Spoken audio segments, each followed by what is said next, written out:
Justin, let's talk. I mean, this is my form. This will be our final conversation because you keep pulling in my energy field and I know you need closure. Okay. I understand this. So let's just talk.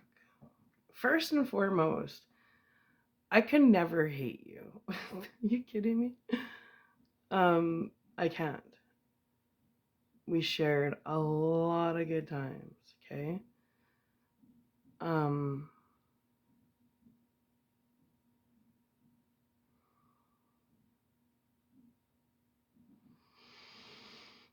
you know, at one point, what we shared was very sacred to me. And Justin, I remember a time when I had my arms around your ankles and I begged you. I said, Justin, don't give up on us. Don't give up on us. Don't, what we have is so sacred. Don't give up on us. And you know what you did, Justin? You kicked me off you. And I was literally, you dragged me across the hardwood floor. And I had my arms wrapped around your ankles saying, don't give up on our family, and bawling. And you kicked me off you. And you slammed the door in my face. And that was the day where I'm like, I'm done. I can't. Because you know what the truth of the matter is it came to a point where I was crossing boundaries of your free will, begging you not to give up on us, begging you not to give up on our family. And I set you free because I loved you. And when you love someone, you set them free. Nobody possesses anybody. Don't you get it? The reason why I don't come on here and talk about us is because back in the day, which was a long time ago, we shared some incredible memories, and they're sacred to me, and they're personal, and they're not anybody's business. We have a child together. Why would I start smear campaigns about my son's father? Do you think that that makes our son's life easier? No.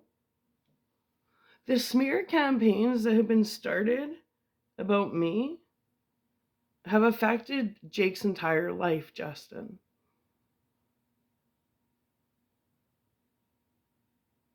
And I can't help but blame these parents of these kids because obviously they're all lies, but as a parent, as a concerned parent, as a responsible parent, if I heard rumors like the ones that were spread about me that were not true, I wouldn't question whether they were true or not. I would just tell my child, please stay away from that situation. So, all these lies and rumors spread about me, I don't care. I can handle that because I'm spiritually evolved enough to know that um, people align on the same frequency together. So, rejection truly is protection. I don't question that. So if people want to believe lies, then I just know they're not supposed to be in my life. It's that easy. I'm not angry. I'm just like, well, it's just dividing the wheat from the husk in my life. I'm kind of grateful for that, right? But Justin, I need to remind you, okay?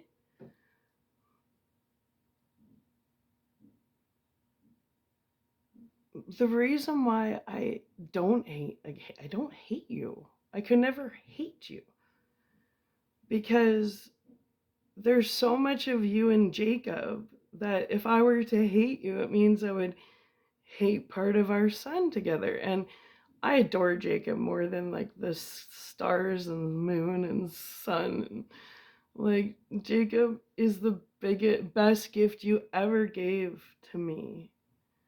That, like, Jacob was a gift that we created together. And through Jacob, your legacy gets to live on. Don't you get it? And that's why you need to understand. You have to be proud of our son because some of his best qualities are your qualities. Okay? So he's an extension of you in this world, and he's doing really well. And I want you to understand something. By choice, and Jacob is a very good looking man, but by choice, he's celibate, he doesn't drink, he he's so good. Everybody around him loves him. He's so adored because he's so authentic, right? But he doesn't have friends his age. Rumors, right? But like all the old people, all the bus drivers, like people just love Jake. You know, and he has a lot of you in him, like your quirky side, right? But you know what Jacob said to me? He goes, Mom, it's my job to stay sober and to wait till the right relationship comes into my life because I need to stand for the Wallace name. Okay? He wants, like, he's on the same page as I am regarding the Zagos. Well, Jacob, like, I'm like, no, I gotta fix this bloodline. I gotta fix the legacy. Well, Jacob has taken it on where he wants to represent the Wallaces too. And that's an honor of you, Justin, okay? Like, Jacob is literally the first Wallace that doesn't drink. That's awesome. So, there's no hate. You got to understand that. It's just that there comes a point on the journey where there's a fork in the road. And some people are meant to be in your life temporarily, and some people are meant to be in your life longer than temporarily. Like, you've been in my life for a really long time, even though we haven't seen each other or talked to each other in a couple of years. You're still in, like, you're always in my energy field. Like, you creep in my dreams. You're always creep. But Justin, you need to, um, you need to, you're like Alice in Chains, right? Man in the box. You're the one that put yourself in that box. Now you're the one that has to free yourself out of that box. And, you know, you got to go back to your roots, Justin.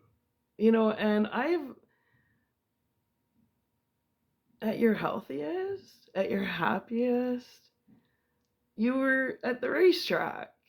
You know, like, you were the guy in the garage building engines, and you got your natural high off racing cars, your adrenaline rush. You're like, Justin, what you doing, man?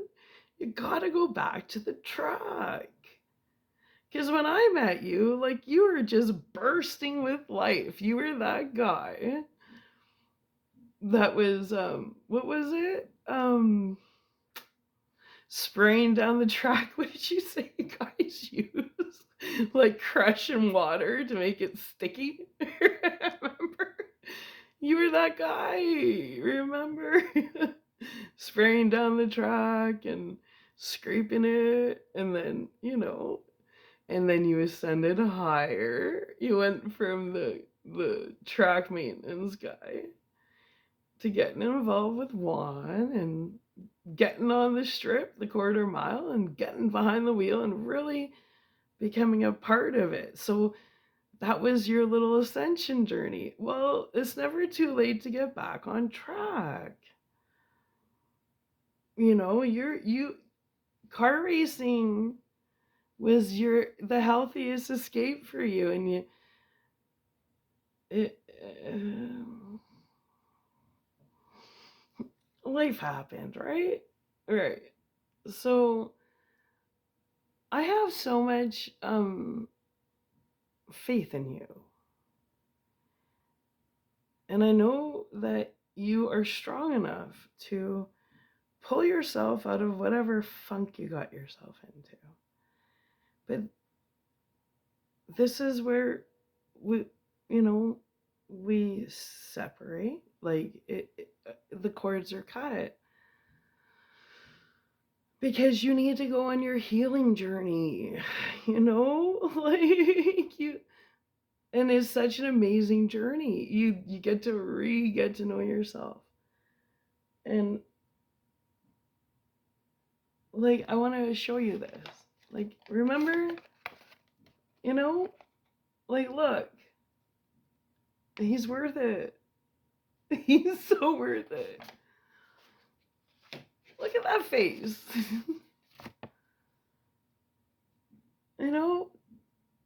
His dad was always his hero. And Jake's not a hateful person.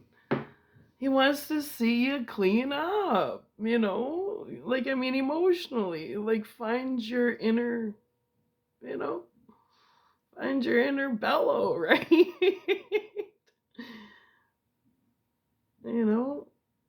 That guy that used to do backflips on trampolines and ride horses. Remember? That guy. Anyway, I do want to read you a poem I have from therapy years ago. Just hold on a sec.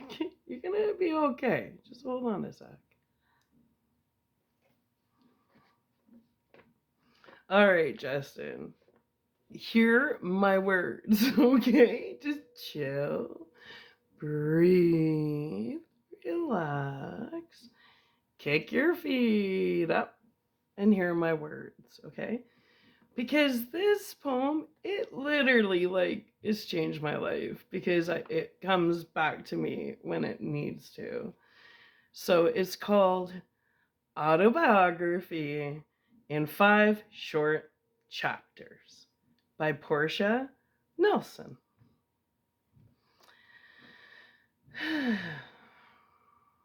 Chapter 1. I walk down the street. There is a deep hole in the sidewalk. I fall in. I am lost. I am helpless. It isn't my fault. It takes forever to find a way out. Chapter 2. I walk down the same street. There is a deep hole in the sidewalk. I pretend I don't see it. I fall in it again. I can't believe I am in the same place. But it isn't my fault. Right? It still takes a long time to get out. Chapter 3. I walk down the same street. There is a deep hole in the sidewalk. I see it is there. I still fall in. It's a habit. My eyes are open. Open your eyes, Justin. I know where I am. It is my fault. The first step in the right direction is claiming responsibility for your actions. And you know that, Justin. You're a very intelligent individual. Come on. I get out immediately. Okay, I'm going to reread chapter 3, okay? Actually, let's just reread this again because I interrupted. I don't want to interrupt. This is important. So let's do this. Autobiography in 5 short chapters by Portia Nelson. Chapter 1. I walk down the street. There is a deep hole in the sidewalk. I fall in. I am lost. I am helpless. It isn't my fault. It takes forever to find a way out. Chapter 2. I walk down the same street. There is a deep hole in the sidewalk. I pretend I don't see it. I fall in again. I can't believe I am in the same place. But it isn't my fault. It still takes a long time to get out. Chapter 3. I walk down the same street. There is a deep hole in the sidewalk. I see it is there. I still fall in.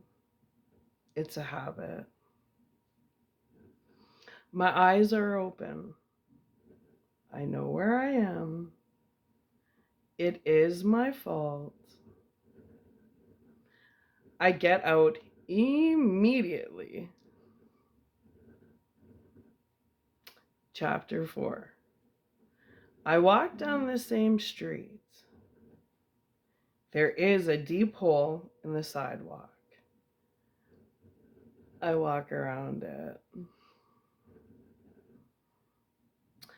Chapter 5. I walk down another street. All right, Justin. So here goes, okay? You gotta focus more on you and less on me. All right? Because you keep coming in my dreams, you keep coming in my energy, you keep picking on me. And I have unconditional love for you. But you're on a different frequency than me, and Jake and I are on a different frequency. But Jake is spiritually, he's cheering you on, because he still thinks that there's some garage time, and that, you know, in years ahead, Jake needs to see your higher version, because he won't accept any less, because he's totally north noding it, and he's got such a high frequency, and he's so healthy and so handsome and so happy, and that's all you can want for him. Don't take that away from him. But he has a lot of faith in you. You know, come on, you recover. You know you do. But you and I, like, our journey romantically has completely come to an end. But that doesn't mean that down the road we can't be friends. But that's a long time down the road. Like, okay, you need to focus on you, right? And don't make me your motivation. You make Jake your motivation. That's your motivation. I've made Jake my motivation, and that's why I'm at where I'm at. It's just me and Jake. I don't think you understand. Like, I'm solo mo. I've been celibate for like 5 years, man. Like, I'm alone all the time. I love my solitude. I don't know what to say. If you're jealous, you're literally jealous of my relationship with what? God? Come on. I'm sorry, but you can't put yourself before God. It's not going to happen. Anyway, Justin, let today be the day that you walk with your left foot, which is your spiritual foot, in the right direction towards your ascension journey. And know that Jake will be waiting for you on the other side, ready and excited to build a car and hit the track, okay? But all that energy you're putting into, like, focusing on me, you're smart. Take all that energy and redirect it into focusing on yourself. Okay? Anyway, don't think that we didn't share something special. Come on, you know better. But because it was so sacred to me, I refuse to talk about it online. I won't do it. Because what we shared at one point was like pretty cool. But you gotta pull yourself out of the past. You gotta realize, Justin. We broke up on January the 8th of 2008.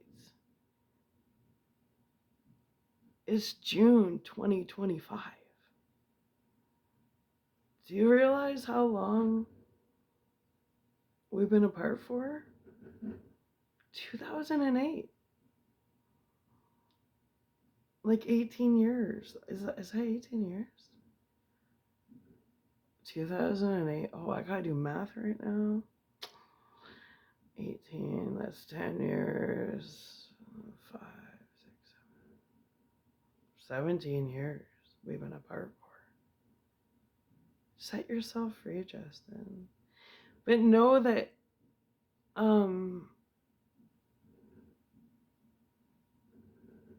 you were one of my greatest teachers, and you were one of Jake's greatest teachers. Okay? And Jake's amazing. And he wouldn't be amazing if he had a different dad, right? Like, he's got good genetics. Anyway, I can't talk forever. I'm tired. Justin, I'm sending you a lot of healing love, okay? But you need to set yourself free. Because you got yourself, like, chained up to my energy field. And my energy field is literally, it's like got a wall up. And it's not letting you in. And I'm seeing you suffer. And I want you to thrive. Okay? All right. Come on, Justin. You got it in you. You always jump back. You're like me. And at any point, you know that you can become an open vessel for God at any point. No matter what you've done in life. Redemption's redemption. Okay? Anyway, I gotta go, man. I gotta go. You got this. You're a strong mofo. This is my final goodbye, okay? No, I'm gonna say final goodbye. I'm gonna say see ya. See you later. I wanna see you clean up. Okay? Don't just do it like don't just do it for Jake. Do it for yourself. Do it for Ozzy. Like, just do it for everybody.